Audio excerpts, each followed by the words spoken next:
2016 ജേക്കബിന്റെ സ്വർഗരാജ്യത്തിന് ശേഷം നമ്മുടെ നിവിൻ പോളിനെ നമുക്ക് എവിടെയോ വെച്ച് നഷ്ടപ്പെട്ടിരുന്നു.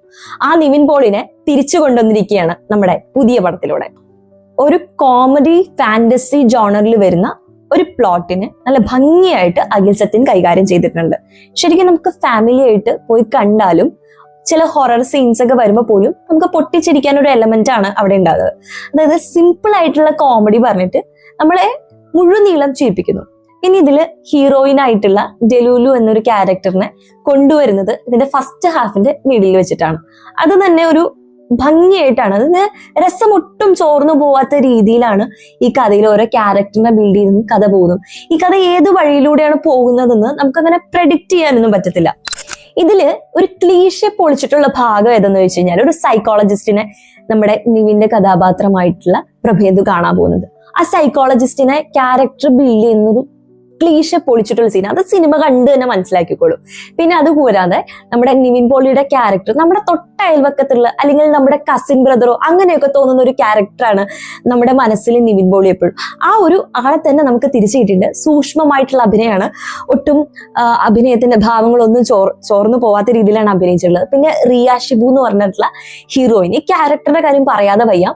ആ ക്യാരക്ടറിനും വേണ്ട രീതിയിൽ അളന്നു മുറിച്ച രീതിയിൽ മാക്സിമം എഫോർട്ട് എടുത്ത് അത് ഭംഗിയായിട്ട് ആ കുട്ടി ചെയ്തു വെച്ചിട്ടുണ്ട്.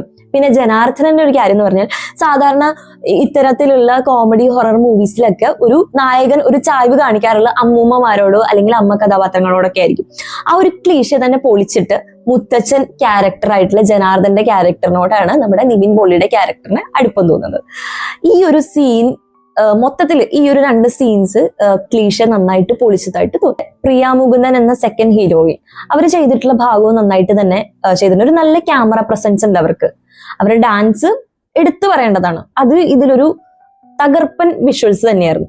ഇനി നമുക്ക് ഇതിന്റെ ടെക്നിക്കൽ വശങ്ങളിലേക്ക് പോവുകയാണെങ്കിൽ, മുന്നേ നമ്മൾ പറഞ്ഞിരുന്നു കഥ എഴുതി സംവിധാനം ചെയ്തിട്ടുള്ള അഖിൽ സത്യനാണ്. അത് മാത്രമല്ല ഇതിന്റെ സിനിമോട്ടോഗ്രാഫി ചെയ്തിരിക്കുന്നത് ശരൺ വേലായുധനാണ്. കാരണം നമ്മുടെ ഈ പാലക്കാടൻ അല്ലെങ്കിൽ ഒറ്റപ്പാലം ഏരിയാസിന്റെ ആ വിഷ്വൽസ് ഉണ്ടല്ലോ, അത് നല്ല ഭംഗിയായിട്ട് തന്നെ നമുക്കൊരു കാണുമ്പോൾ തന്നെ മനസ്സിലൊരു കുളിർമ തോന്നുന്ന രീതിയിൽ, കണ്ണ് ആ ഒരു തിയേറ്ററിലെ ഒരു കാഴ്ചകളിൽ നിന്നോ ഒന്നും എടുക്കാത്ത രീതിയിലാണ് വിഷ്വൽസ് ചെയ്തു വെച്ചിട്ടുള്ളത്. പിന്നെ അത് മാത്രമല്ല ഓരോ ക്യാരക്ടേഴ്സിനെയും നല്ല രീതിയിൽ ക്യാമറ പ്രസൻസ് ഉണ്ട്. ഇനി നമുക്ക് ഇതിന്റെ BGM, ഇതില് നല്ല ഒട്ടും ചോർന്നു പോകാത്ത രീതിയിൽ മനോഹരമായിട്ട് BGM ചെയ്തിട്ടുണ്ട്. സിനിമയിലെ പാട്ടുകൾ ചെയ്തിട്ടുള്ളത്, അതായത് മ്യൂസിക് ചെയ്തിട്ടുള്ളത് ജസ്റ്റിൻ പ്രഭാകറാണ്. ഈ വരികളൊക്കെ എഴുതിയിട്ടുള്ളത് നമ്മുടെ മനു മഞ്ജിത്ത് എന്നൊരാളാണ്. മാത്രമല്ല ഇതിലെ പാട്ടുകളിൽ എനിക്ക് ഏറ്റവും ഇഷ്ടപ്പെട്ടത് വെള്ളാരത്താരകം എന്നുള്ളൊരു പാട്ടാണ്. ഇത് നമുക്കൊരു റീഫ്രഷിങ് തോന്നുന്ന ഒരു പാട്ടാണ്. പിന്നെ ഇതിലൊരു നെഗറ്റീവ് സൈഡായിട്ട് എനിക്ക് തോന്നിയിട്ടുള്ളത് നമ്മുടെ പുതുമഴ എന്നുള്ള പാട്ട് നമ്മുടെ നായികയ്ക്ക് ലിപ്സിംഗുമായിട്ട് അത്ര അങ്ങോട്ട് മാച്ച് ചെയ്യാത്ത രീതിയിലാണ് ഒരു ഏറ്റക്കുറച്ചിൽ അല്ലെങ്കിൽ ഒരു ഏറെ നിൽക്കുന്ന പോലെ നമുക്ക് തോന്നുകയുണ്ടായി.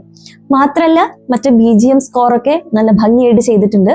ഒരു ഫീൽ ഗുഡ് മൂവി മാത്രല്ല, ഒരു സിമ്പിൾ ആയിട്ട് കോമഡി പറഞ്ഞു പോകുന്ന അടിപൊളി മൂവിയാണ്. ഈ ഒരു ന്യൂ ഇയർ നമുക്ക് സെലിബ്രേറ്റ് ചെയ്യാനായിട്ട് കിടിലൻ വിരുന്നാണ് ജിതിൻ പ്രഭാകറും നിവിൻ പോളിയും സംഘവും ഒക്കെ ചേർന്ന് നമുക്ക് വേണ്ടി ഒരുക്കിയിട്ടുള്ളത്.